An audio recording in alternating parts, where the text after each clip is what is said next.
चलिए, तो यहाँ पर हमारे पास दो प्लेट्स हैं, ठीक है बेटा, ये प्लेट है, इसको आपको साइड व्यू से दिखाया गया है। साइड व्यू मतलब कि ये दोनों पॉजिटिवली चार्ज प्लेट्स हैं, आप इसको साइड से देख रहे हो, मतलब प्लेट्स आपको, जैसे मान लीजिए कि ये दो प्लेट्स हैं, उसको ऐसे रखा गया आमने सामने, ठीक है, तो ये आप इसको ना साइड से देख रहे हो, सॉरी हाँ, ठीक, और ये दोनों पॉजिटिवली चार्ज प्लेट है, तो दोनों की फील्ड लाइन कहाँ निकलेगी, बाहर की तरफ निकलेगी, ठीक है। तो यहाँ पर जो आप ये फर्स्ट प्लेट देख रहे हो बेटा, शीट नंबर 1, प्लेट नंबर 1, उसकी फील्ड ये ऊपर वाली है, ठीक है बेटा, जो बाहर की तरफ निकलती हुई आपको नजर आ रही होगी, इधर को, इधर को और इधर को, ठीक है। और नीचे वाली प्लेट की जो आपकी फील्ड है वो आपको इस तरफ को निकलती हुई नजर आ रही होगी, ठीक है, सबको आ रहा है। अब यहाँ पे इन दोनों प्लेट के 3 रीजन बनेंगे, फर्स्ट रीजन, सेकेंड रीजन और थर्ड रीजन, ठीक है। यहां पर मिडिल रीजन जो है बेटा, वहां पर फील्ड 0 है। क्यों? क्योंकि एक फील्ड एक दूसरे को काट रहा है, ऑपोजिट डायरेक्शन में फील्ड है ना। और यहां पे फील्ड आपका एग्जिस्ट कहां पे कर रहा है, फर्स्ट रीजन पे और थर्ड रीजन पे। पर यहां पर एक चीज आपको दिखाई दे रहा है कि फर्स्ट रीजन पे जो फील्ड एग्जिस्ट कर रहा है वो एग्जैक्टली थर्ड रीजन का ऑपोजिट फील्ड है, क्योंकि ये दोनों के दोनों फील्ड इस तरफ जा रहे हैं और ये दोनों के दोनों फील्ड इस तरफ जा रहे हैं। तो मतलब कि यहां जो फील्ड आपका आएगा वो इस रीजन के फील्ड का नेगेटिव आएगा या तो उसके ऑपोजिट में आएगा। मतलब बेसिकली यही है कि अगर ये मान लो आपका ई आया तो ये आपका माइनस ई आएगा, ठीक है, और अगर मान लो कि ये आपका ई आया तो ये आपका माइनस ई आएगा, ठीक है। और यहां बीच में क्या हो जाएगा, आपका दोनों फील्ड कैंसिल हो जाएगा, 0 हो जाएगा आपका, ठीक है ना, समझ में आ रही बात, ठीक है। चलिए, तो इसको अब यहां पर हम लगाते हैं, ठीक है। तो इन रीजन नंबर 1, फर्स्ट रीजन पे ध्यान देखिएगा बेटा, फर्स्ट रीजन दिखाया गया, आइए बेटा, आइए,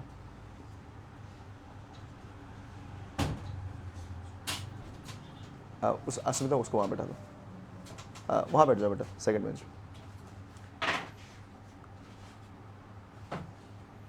ठीक है। तो फर्स्ट रीजन पे आप देखिए बेटा, फर्स्ट रीजन में फील्ड के कहाँ पे है, आपके दोनों लेफ्ट साइड में। तो दोनों को कैसे लिया गया है, तो आप देख सकते हो कि एक सिंगल प्लेट की जो फील्ड आपकी निकल के आती है वो आती है σ/2 एप्सिलॉन नॉट, पता होगा, ठीक है, σ/2 एप्सिलॉन नॉट। और यहाँ पे आप देखिए बेटा, इसको नेगेटिव लिया गया है। अब नेगेटिव क्यों ले रहे हैं बेटा, क्योंकि हमने इसको लेफ्ट साइड में लिया, तो लेफ्ट साइड में नेगेटिव ले रहे हैं, ठीक है। उसी तरह से E2 भी आपका क्या होगा, -σ2/2 एप्सिलॉन नॉट। अब यहाँ पे इन दोनों का जो चार्ज डेंसिटी है उसको σ1 और σ2 माना गया है। अब ये चार्ज डेंसिटी दोनों की अलग अलग क्यों है, क्योंकि हमने दोनों को अलग अलग प्लेट लिया है, ठीक है बेटा, प्लेट 1 एंड प्लेट 2 अलग अलग है, शीट 1 एंड शीट 2। तो हमने कहा कि इसकी चार्ज डेंसिटी σ1 है और इसकी चार्ज डेंसिटी σ2 है, ठीक है, दोनों को अलग अलग हम ले रहे हैं सिग्मा। उस हिसाब से आपका जो यहाँ पे फील्ड 1 और फील्ड 2 आपके रीजन 1 पे कितना निकल के आएगा बेटा, -σ1/2 epsilon naught and -σ2/2 epsilon naught, ये आपका निकल के आएगा, ठीक है। अब फाइनली आप करोगे क्या बेटा, आप दोनों को ऐड करोगे, दोनों को क्या करोगे बेटा, ऐड करोगे। आप जब दोनों को ऐड करोगे तो आपको यहां पे दिखाई देगा कि E1 पे जो आपकी फील्ड निकल के आएगी वो निकल आएगी -σ1 + σ2/2 एप्सिलॉन नॉट। मैं यहाँ पे आर कैप नहीं ले रहा, ठीक है। अब मैं आर कैप इसलिए नहीं ले रहा क्योंकि मैं डायरेक्शन को कंसीडर नहीं कर रहा, क्योंकि माइनस आपने ऑलरेडी लिखा हुआ है, ठीक है।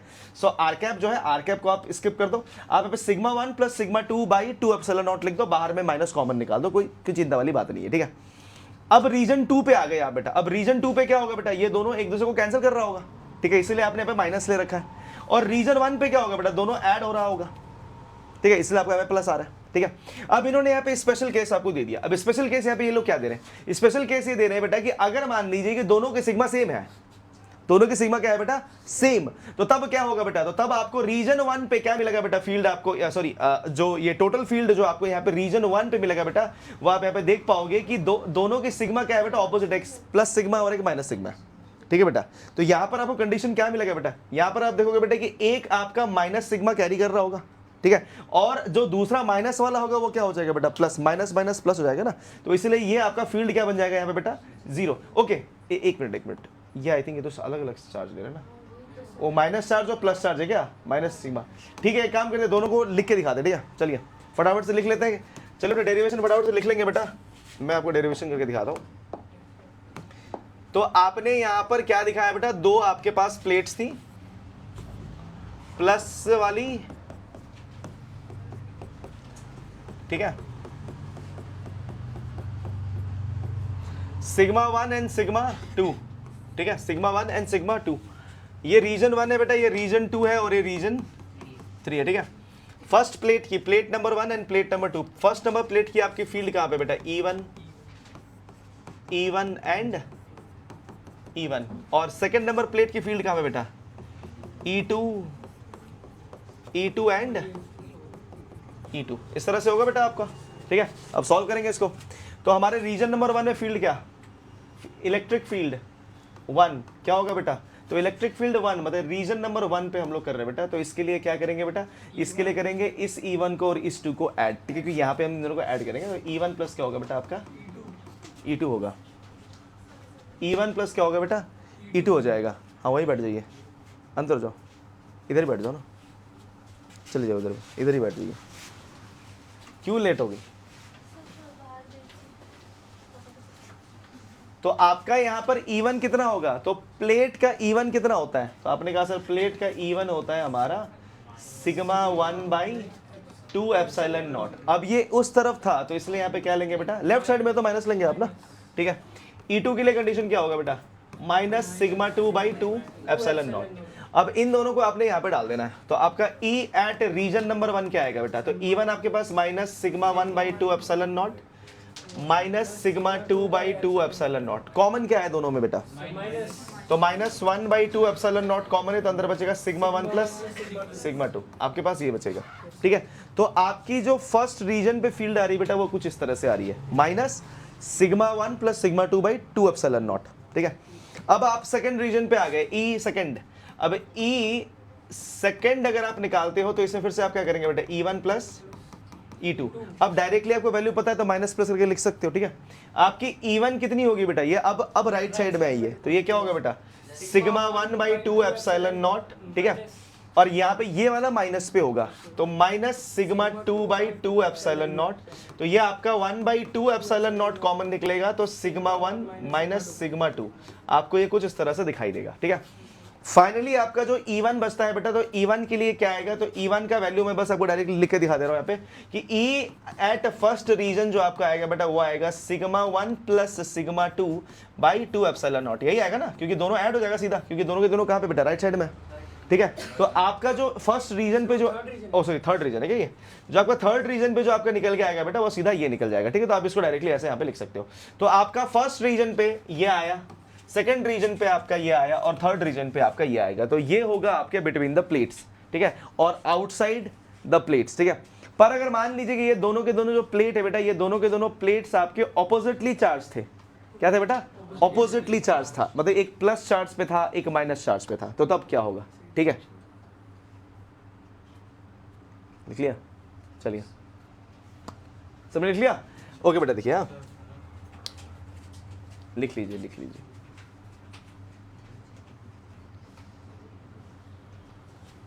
ये फिजिक्स की बुक है ना, नहीं, हाँ ठीक है, रखिएगा बेटे, चाहिए होगा, अभी एक्सरसाइज का क्वेश्चन सॉल्व करेंगे ना, तब इस बुक से क्वेश्चन देके करवाएंगे आपको। हो गया, फटाफट से लिख लीजिए।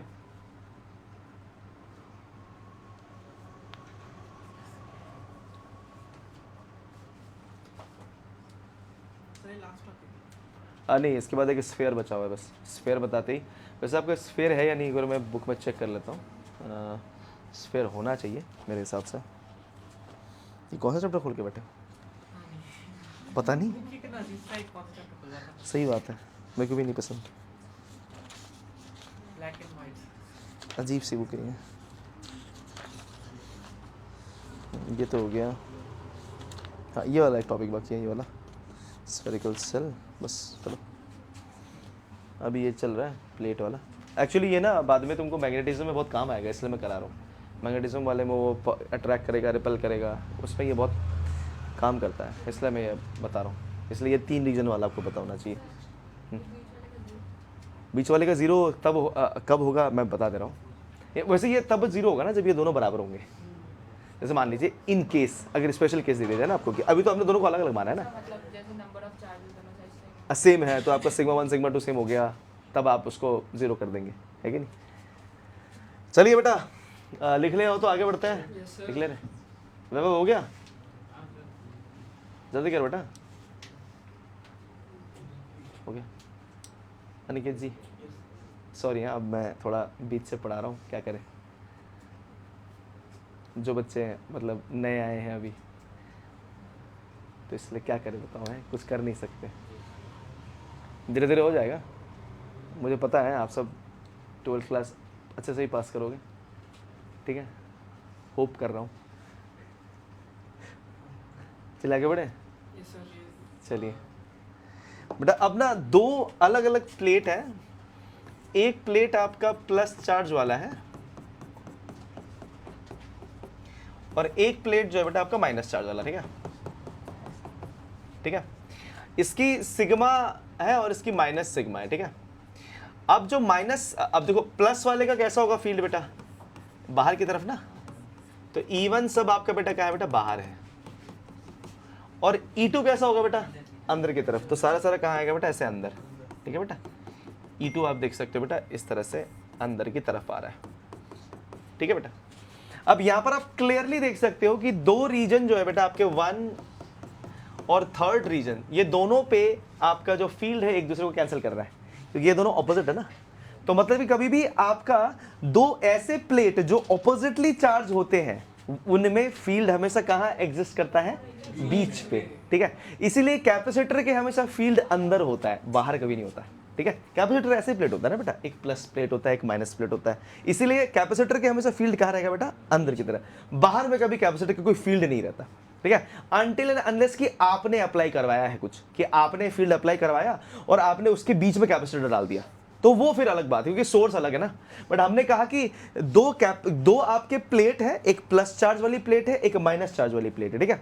तो उसमें सर कैसा होगा, तो देखिए बेटा इसमें बहुत ही सिंपल सी कंडीशन आ रही है आपकी। तो अगर आप E एट फर्स्ट रीजन निकालोगे तो आप करोगे E1 प्लस E2 करोगे ना, E1 प्लस E2 करना है आपने। तो E1 कैसा दिख रहा है बेटा, अब आप देख सकते हो कि E1 आपका उस तरफ जा रहा है, तो वो माइनस पे है, तो आपने लिया बेटा क्या, माइनस। यहां पे क्या हो जाएगा बेटा आपका, यहां पे कंडीशन जो आपकी आ रही है बेटा, ये आएगी आपकी माइनस, इसका जो जो आपका ये निकल रहा है बेटा, ये जो वैल्यू आपका जो यहाँ पे निकल के आ रहा है, सिग्मा की वैल्यू आप देख पा रहे हो, यहाँ पे सिग्मा है, ठीक है। अपॉन में क्या आएगा बेटा, यहाँ पे आपका ये आ जाएगा आपका 2 epsilon sigma by 2 epsilon naught, ये आपकी कंडीशन यहाँ पे बन रही है, ठीक है। अब आप यहां पर देखिए बेटा कि अब आप यहां पर इस कंडीशन को अगर देखें तो यहां पे हमारे पास जो प्लेट है, ठीक है, इसकी जो सिग्मा है वो आपकी माइनस सिग्मा है, क्या है बेटा, माइनस सिग्मा। बेसिकली ये जो माइनस सिग्मा है ये नेगेटिव होने के कारण इसका माइनस सिग्मा लिखा गया है, ठीक है। बट यहाँ पे ओवरऑल आपकी जो यहाँ पर ये चार्ज डेंसिटी है उसकी वो सिग्मा ही है, ठीक है। ये दोनों की वैल्यू एक माइनस और पॉजिटिव से ही डिफाइंड है, ठीक है। बट अगर मैग्नीट्यूड की बात करी जाए तो दोनों की मैग्नीट्यूड कितनी है बेटा, सेम है, ठीक है। तो आप यहां पे क्या लिख देंगे बेटा, आप यहां पे लिख देंगे बेटा plus sigma by 2 epsilon not. अब आपने यहाँ पे plus sigma by 2 epsilon not क्यों लिखा, तो यहाँ पे सिंपल सी कहानी आती है बेटा, ये आप देख सकते हो कि ये क्या है बेटा, E2 जो कि किस तरफ जा रही है, राइट साइड में जा रही है, ठीक है, इसलिए आपने यहाँ पे प्लस सिग्मा लिखा। अब आप यहाँ पे देख सकते हो बेटा कि यहां पर जब आप इसका एलसीएम करोगे तो क्या निकल के आएगा, 2 epsilon naught minus sigma plus sigma, तो ये ओवरऑल चार्ज क्या हो जाएगा, इसका 0 हो जाएगा। क्या हो जाएगा बेटा, 0। अब यहाँ पे मैं एक और फिर से कंडीशन समझा रहा हूँ कि यहाँ पे मैंने प्लस सिग्मा क्यों लिया। अब यहाँ पे बच्चे बोलेंगे सर इसका तो माइनस सिग्मा था, आप क्या कर रहे हो। अरे बेटा देखो ध्यान से, मैंने ये कहा आपसे कि इन दोनों की मैग्नीट्यूड क्या है बेटा, सेम है। यहाँ पे इसका डायरेक्शन मैटर करता है कि ये कहाँ जा रहा है, ठीक है। इसको माइनस सिग्मा इसलिए लिखा गया था क्योंकि इसके अंदर में प्लेट माइनस का था, ठीक है। तो मैग्नीट्यूड तो दोनों का सेम ही है ना। तो अब डायरेक्शन को देखा जाए तो E1 नेगेटिव की तरफ जा रहा है और E2 क्या आ रहा है बेटा, पॉजिटिव की तरफ। इसीलिए E2 को आप पॉजिटिव ले रहे हो और E1 को क्या ले रहे हो बेटा, नेगेटिव। तो यहां पर आपकी 0 फील्ड आ रही है। अब हमने कहा कि सर अगर मैं E2 की बात करूं तो E2 पे क्या होगा, तो E2 पे दोनों कहां आ रहे हैं बेटा, राइट साइड में आ रहे हैं, तो दोनों क्या होंगे बेटा, पॉजिटिव होंगे। तो हमने क्या किया बेटा, sigma by 2 epsilon not plus sigma by 2 epsilon not. तो यहां पर आपको मिल जाएगा बेटा सिग्मा बाई एप्सिलॉन नॉट, क्योंकि आपका प्लस 2 सिग्मा होगा, 2 से 2 कैंसिल हो जाएगा, आपके पास सिग्मा बाई एप्सिलॉन नॉट बचेगा, ठीक है। लास्ट एंड फाइनली हमारे पास बेटा E3 आ रहा है बेटा। E3 आई होप आपको एक्सप्लेन करने की जरूरत नहीं, सीधा मैं 0 लिख सकता हूं, क्योंकि आप देख सकते हो कि अब की बार E1 पॉजिटिव की तरफ है और E2 नेगेटिव की तरफ है, इसीलिए बेटा ये कैंसिल हो जाएगा। तो ये आपके फर्स्ट केस और थर्ड केस में, दोनों केसेस में आपको जो है फील्ड 0 मिलेगा। बट प्लेट के बीच में आपको फील्ड कितनी मिल रही है बेटा, इतनी मिल रही है, सिग्मा बाई एप्सिलॉन नॉट मिल रही है, ठीक है बेटा। इवन आप अगर दोनों को ना लेफ्ट साइड में भी करते तब भी कोई प्रॉब्लम नहीं है, पता है क्यों? क्योंकि ना आपको ये दिखाई देगा कि आपका जो फील्ड आएगा बेटा वो सिग्मा बाई एप्सिलॉन नॉट ही आएगा, ठीक है ना, क्योंकि हाँ सिंबल माइनस का रहेगा कोई प्रॉब्लम नहीं है, बट फील्ड आपकी उसकी जो मैग्नीट्यूड है वो आपका सिग्मा बाई एप्सिलॉन नॉट ही रहेगा, ठीक है। तो इसलिए यह आपका रहता है बेटा वो कंडीशन में जब आपकी दोनों की जो सिग्मा है वो सेम है।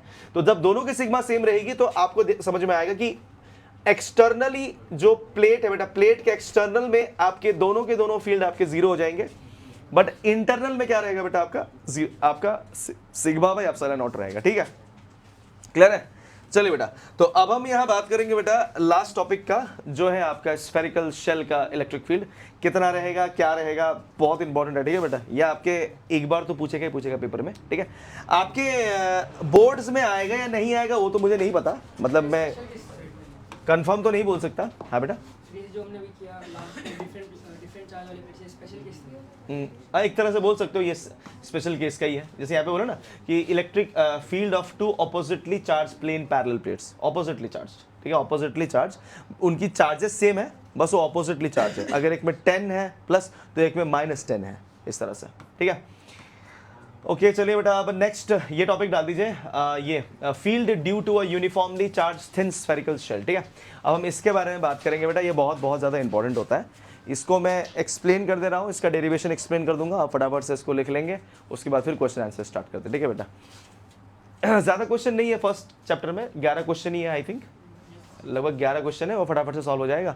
1-2 क्वेश्चन थोड़ा सा लंबा है, बाकी सब क्वेश्चन तो सिंपल क्वेश्चन ही है, ठीक है। चलिए बेटा, तो फटाफट से इसको टॉपिक डाल लेंगे बेटा। Field due to a uniformly charge thin spherical shell, याद रखिए मैं स्फेरिकल शेल ले रहा हूँ, ठीक है बेटा। शेल का मतलब क्या होता है बेटा, जो अंदर से खोखला हो, ठीक है, अंदर से क्या कुछ भरा नहीं है, ठीक है, वो सॉलिड नहीं है, क्या नहीं है बेटा, सॉलिड है। तो इस बात को थोड़ा ध्यान रखेंगे, ठीक है बेटा, स्फेरिकल शेल।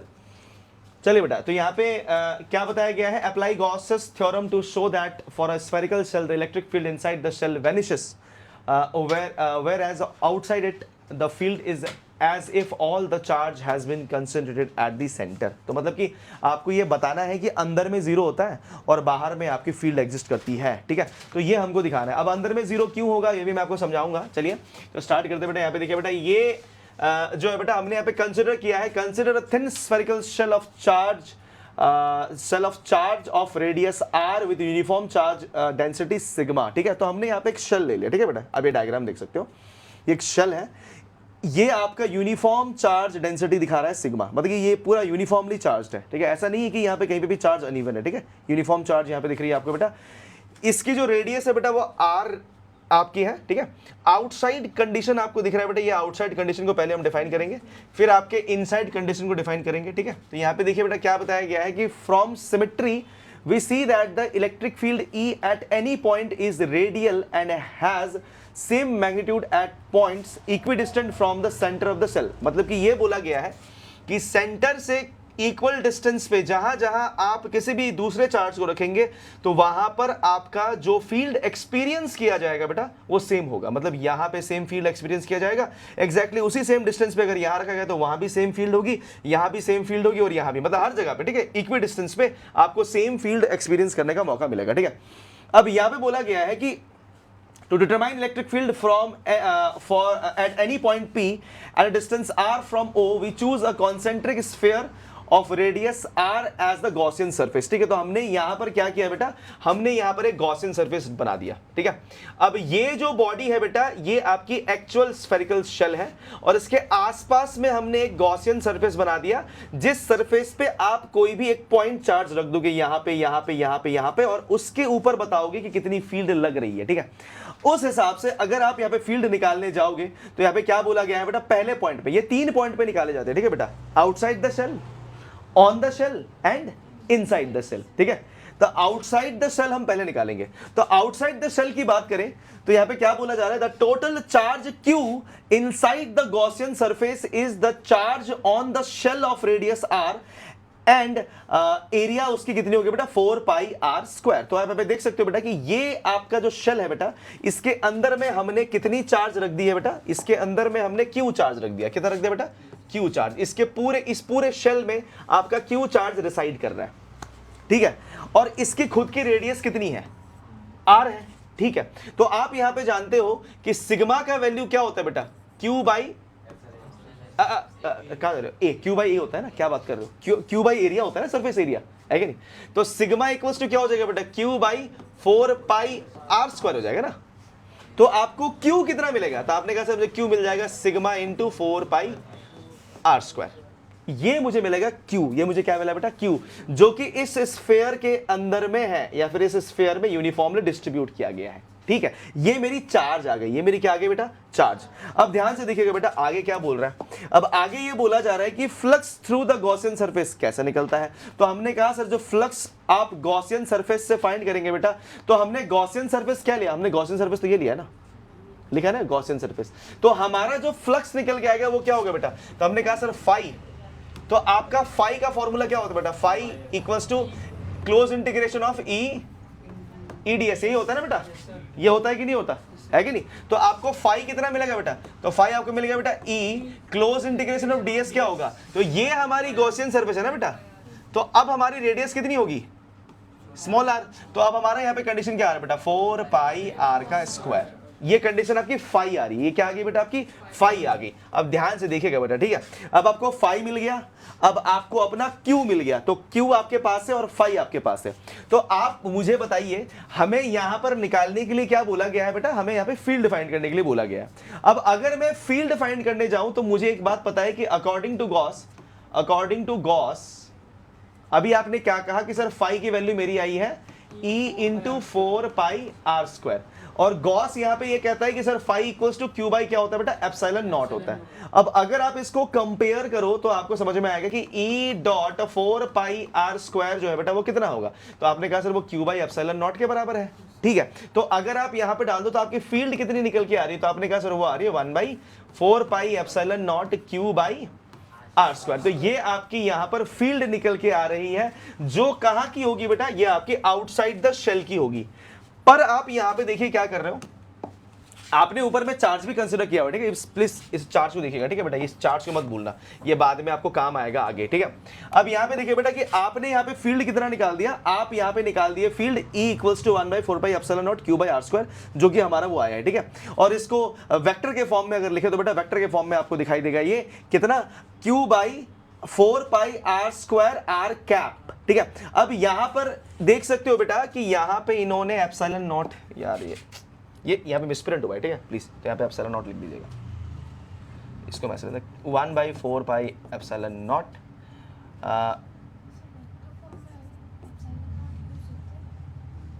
होता तो है, तो जितने भी आपने वेक्टर फॉर्म लिखे उसमें एप्सिलॉन नॉट था ही ना। वेक्टर फॉर्म में लिखने का मतलब क्या है बताइए तो,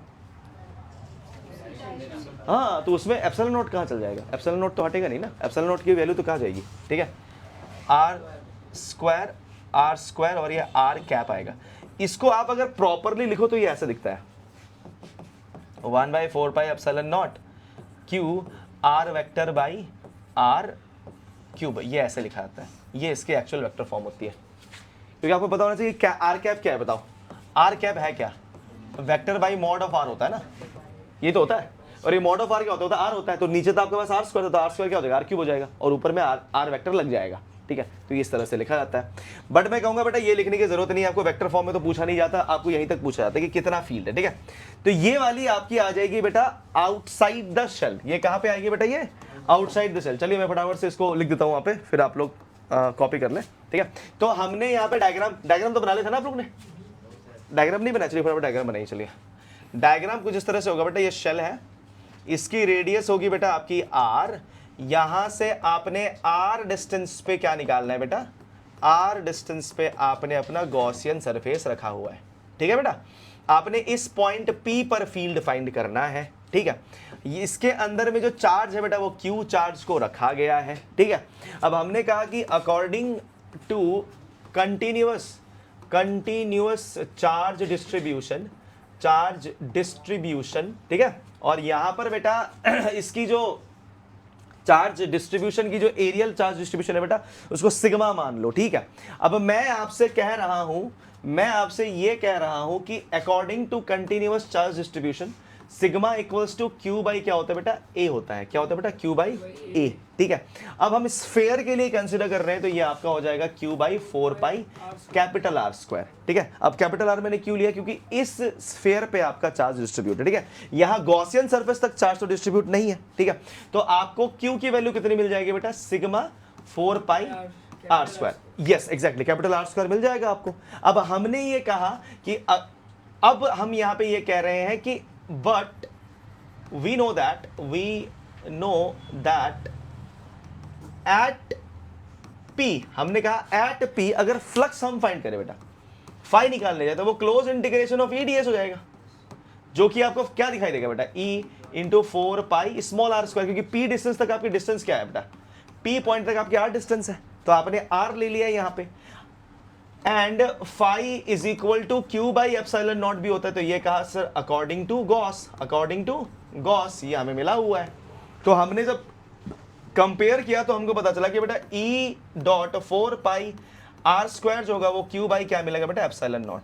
तो ये आपको मिल जाता है E is equal to 1/4 pi epsilon naught Q by R square. तो ये आपकी आती है बेटा एट पी और आउटसाइड द स्फीयर, ये आपका कंडीशन आएगा। ठीक है, ये फर्स्ट कंडीशन आपने प्रूव कर दिया। ये फर्स्ट पोजीशन पे आपकी जो फील्ड होगी बेटा वो ये होगी E equals to 1/4 pi epsilon naught Q by R square. अब हम बात करेंगे एट स्फीयर, मतलब कि ऑन द स्फीयर। ठीक है, ऑन द स्फीयर क्या होगा, ये हमने किसके लिए किया था बेटा, first condition outside the sphere, outside the sphere के लिए किया। चलिए फटाफट लिखिए बेटा इसको, इसके बाद फिर मैं आपको ऑन द स्फीयर एक्सप्लेन करता हूं, जल्दी करिए।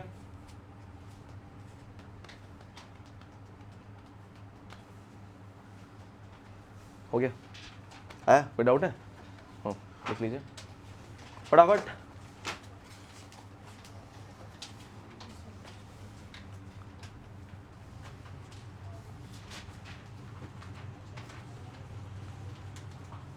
हो गया,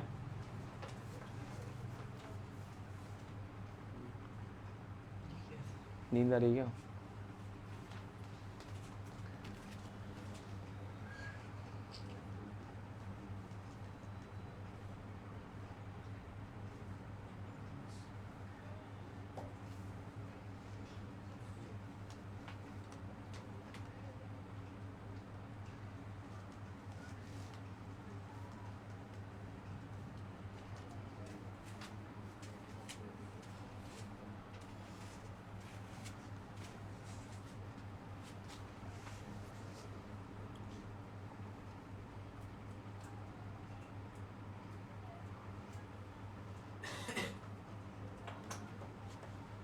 लिख लिया वैभव, जल्दी कर।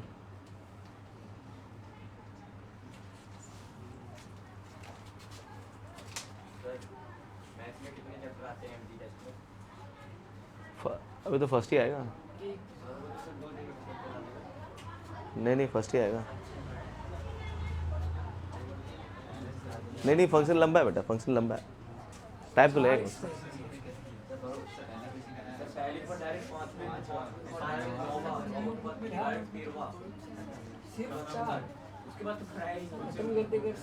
भैया मैंने तुमको कल सिर्फ फंक्शन के टाइप बताते बताते मेरा निकल गया है 1 घंटा। अरे रिलेशन के टाइप, सॉरी रिलेशन के टाइप बताते बताते मेरे को 1 घंटा लग गया है। कम ऑन, क्या बात कर रहे हो, इतना टाइम लगा है कल, वो इतना एग्जाम्पल एक्सप्लेन करते करते बहुत टाइम लगता है यार। और तुम लोगों ने 11 में ऊपर से फिर उतना से पढ़ के भी नहीं आए हो, तो ये तो बताना तो पड़ेगा ना अच्छे से, फिर तो हो गया। फिर तो पहला एक्सरसाइज का फर्स्ट क्वेश्चन ही तो कर रहे थे, 4 क्वेश्चन लगाया, 5वें में वीडियो बंद।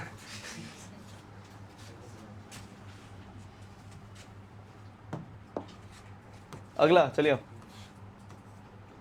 B when point P lies on the spherical shell. ठीक है बेटा, स्फेरिकल शेल में अगर लाई कर रहा है तो क्या होगा। ठीक है, कि मतलब अब हमने क्या कर दिया बेटा, अब हमने जो आपका ये कंडीशन है सीधा कहाँ पे अप्लाई कर देना है बेटा, इस पे, कि आपका यहाँ पर जो कंपैरिजन आप कर रहे थे बेटा ये गॉस थ्योरम का, आपने यहाँ पे कंपैरिजन किया था ना eight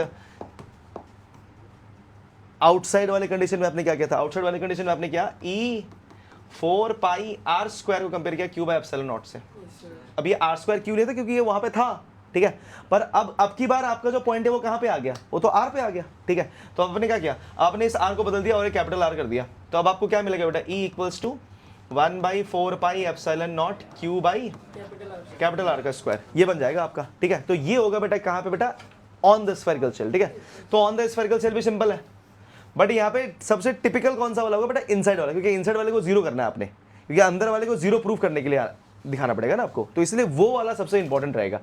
outside the shell on the shell तो इजी है, ठीक है। अंदर में क्या होगा इसको समझते चलिए, लिख लिया बेटा, हो गया ना, क्या बात है। चलिए ये लिख लीजिएगा। अब हम बात करेंगे बेटा थर्ड वाले में, देखिए बेटा when P point lies inside the spherical shell। अब यहां पे भी छोड़ सकते हो और यहां पे देखिए इन्होंने आगे भी इसको कैरी फॉरवर्ड किया है। आपने वो Q लिया था, याद है आपने Q क्या लिया था, जैसे आपने यहां पे छोड़ दिया। अब आपको याद होगा कि सर आपने Q कंसिडर किया था क्या, सिग्मा 4 पाई आर स्क्वायर। अब इसको यहां पे डाल दो तो आपको यहां पे क्या मिलेगा बेटा, E इज इक्वल टू, आपने कहा कि सर हमारे पास जो Q है उसकी वैल्यू है सिग्मा 4 पाई आर स्क्वायर और नीचे हमारे पास 4 pi epsilon naught R square था। तो ये आर स्क्वायर कट जाएगा, 4 पाई से 4 पाई कट जाएगा, तो E की वैल्यू क्या आएगी बेटा, सिग्मा बाई एप्सिलॉन नॉट।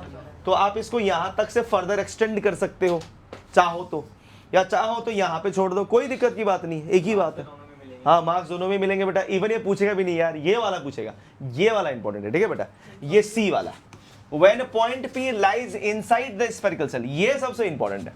और ये भी कोई बहुत खतरनाक टॉपिक नहीं है, बहुत सिंपल है, आराम से हो जाएगा। देखिए बेटा इसमें क्या हुआ है, अब आपने क्या कर दिया बाबू, अब आप यहां पे दिखा रहे हो कि जो आपकी पॉइंट P है वो कहां आ गई बेटा, सेल के अंदर में, ठीक है। अब सेल के ये अंदर में आ गया है तो एक चीज तो यहां पे साफ हो जाता है बेटा कि जो आपकी रेडियस है वो बड़ी होगी बेटा आपके उस डिस्टेंस से, है ना, क्योंकि वो आपका ऑब्वियसली बड़ा होगा, ठीक है। ये कंडीशन पहले आपको यहाँ पे दिमाग में रखना है, ठीक है।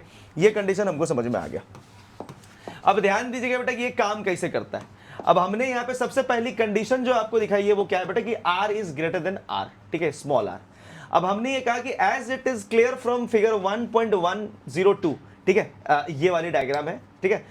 एक काम करिए, इसको बना लीजिए फटाफट से, ड्रॉ करिए तो फटाफट।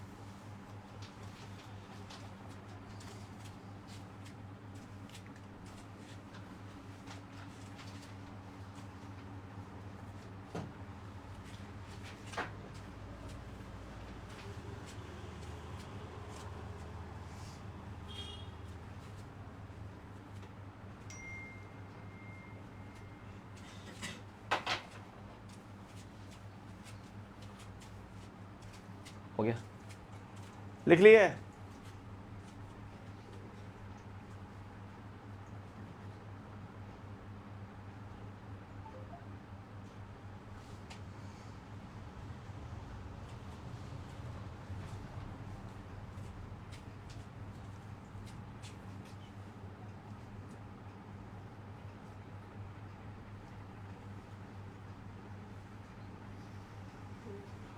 हो गया। ओके, अब देखिए बेटा, अब यहां पर ये हमारा गॉसियन सरफेस अंदर की तरफ बना हुआ है, ठीक है। ये रहा, ये आपका गॉसियन सरफेस है, ठीक है। और ये जो है बेटा ये आपका एक्चुअल सरफेस है। चार्ज डिस्ट्रीब्यूट कहां पर है बेटा, सरफेस पे, क्योंकि हमें सरफेस चार्ज डिस्ट्रीब्यूशन दिया गया है ना। तो आपकी जो चार्ज है बेटा वो इस पे है, plus Q plus Q plus Q plus Q plus Q plus Q, इस तरह से आपका यहाँ पे डिस्ट्रीब्यूटेड है, ठीक है बेटा। ये आपके चार्जेस यहाँ पे डिस्ट्रीब्यूटेड है। क्या यहाँ कोई चार्ज है, नहीं, तो यहाँ पे आपकी क्यू कितनी हो जाएगी, जीरो। क्यू क्या होगी बेटा, जीरो, क्योंकि गॉसियन सरफेस अब उस शेल के अंदर है, जबकि आपकी चार्ज तो शेल पे डिस्ट्रीब्यूटेड थी। तो गॉसियन सरफेस के अंदर में तो एक भी चार्ज एनक्लोज नहीं है। अब बाहर में आपका चार्ज एनक्लोज कैसे था, क्योंकि आप देख सकते हो कि ये सरफेस था, इसके अंदर में था ना चार्ज, क्योंकि इसके अंदर में इस सरफेस में चार्ज आपका फैला हुआ था। जबकि यहाँ पे देखो बेटा इसके सरफेस में चार्ज फैला हुआ है, बट गॉसियन सरफेस क्या है, इसके अंदर है। तो इसके अंदर में कोई फील्ड है, मतलब कोई भी चार्ज है, कोई चार्ज नहीं है। अब जब कोई चार्ज ही नहीं है तो कोई फील्ड होगा, कोई फील्ड भी नहीं होगा। तो आप यहाँ पे क्या करेंगे बेटा, आप यहाँ पे कर लेंगे क्या कि सिंस, पहले तो आप ये लिखेंगे सबसे पहले flux through the Gaussian surface, आप लिख देंगे sir phi E is equal to E into 4πr², जैसे आप नॉर्मली लिखते हो। उसके बाद आपने क्या लिखा, applying Gauss theorem Q by epsilon not, but आपकी Q क्या थी बेटा, 0। अब इसको आप किस तरह से लिखेंगे बेटा, उस पर थोड़ा ध्यान दीजिए बेटा, ठीक है। चलिए, तो अब यहाँ पर हमने ये कहा कि सर, इसको थोड़ा समझेंगे आप बेटा, यहाँ पे देखिए कि फाई जो है बेटा वो होती है बेटा E इंटू 4πr², क्योंकि जहां पे गॉसियन सर्फेस की रेडियस होगी वहीं तक से लेंगे हम लोग, ठीक है। और हम जान रहे हैं सर कि अप्लाइंग गॉस थ्योरम तो फाई क्या होता है बेटा, Q बाई एप्सिलॉन नॉट होता है। अब हमने ये कहा कि Q तो 0 है, क्योंकि गॉसियन सर्फेस के अंदर में एक भी चार्ज एग्जिस्ट नहीं कर रहा, तो हमने क्या मान लिया बेटा, इसको पूरा पूरा इसको 0 मान लिया। तो अब जब इसको तुम 0 से कंपेयर करोगे तो E कितनी आएगी, 0 ही आएगी। तो इस तरह से बेटा जो फील्ड है बेटा वो आपका क्या हो जाता है बेटा, 0। तो शेल के अंदर में कभी भी आपकी फील्ड एग्जिस्ट नहीं करने वाली, क्यों, क्योंकि शेल के अंदर में कभी कोई चार्ज नहीं होता। शेल के अंदर में क्या नहीं होता बेटा, कभी चार्ज नहीं होता। तो वो चार्ज होता कहां पे है, उसके सरफेस पे। कहां पे होता है बेटा, उसके सरफेस पे, ठीक है। क्योंकि charge is always directly connected to mass, ठीक है, समझ रहे हो। मास के साथ चार्ज हमेशा कनेक्टेड है, क्योंकि चार्ज के पास मास का होना जरूरी है, समझ गए ना। तो इसीलिए बेटा आपके शेल के अंदर में तो कोई मास नहीं है, इसीलिए आपका जो चार्ज है उसके वो सरफेस पे एग्जिस्ट करता है, ठीक है। तो इस तरह से आपकी फील्ड 0 आएगी, इसको प्लीज लिख ले बेटा। तो ये आपका लास्ट टॉपिक था इस चैप्टर का, ठीक है। इसके बाद अब हम लोग स्टार्ट करेंगे बेटा इसका न्यूमेरिकल्स, ठीक है। जो भी आपके ये एनसीईआरटी क्वेश्चंस हैं, जो आपके एक्सरसाइज क्वेश्चन, उसको हम लोग करेंगे। क्या होगा, जगह नहीं हो रही क्या, जगह हो रही है, थोड़ा उधर, थोड़ा उधर, हाँ बस थोड़ा उधर चल जाइए। सॉरी बेटा, क्या करें, गरीब ट्यूशन है अपना, मतलब छोटा है। हाँ हाँ, गरीब भी तो ट्यूशन, क्या, अरे क्या बात कर रहे हो, ये तुम्हारे ही पैसे हैं मेरा कौन सा पैसा है, तुमसे ही पैसे छीन के खरीद रहा हूँ कम ऑन, ठीक है। वही तुमसे पैसे छीन लिए मैंने, अभी तुम ही को दे रहा हूँ, देखो तुम ही लोगों के लिए लाया हूँ, मैं थोड़ी घर ले आता हूँ रात को। चाबी भी बच्चों को ही दे रखी मैंने ट्यूशन की, पता है आपको, ये 10-11 के बच्चों के पास है। हाँ 10-11 के बच्चों के पास चाबी है, मेरे पास भी वो एक चाबी है, कभी कभी है ना। मैं अब मेरे आने से पहले ट्यूशन हमेशा खुल चुका होता है ऑलरेडी, जब तक मैं आता तब तक ट्यूशन खुल गया।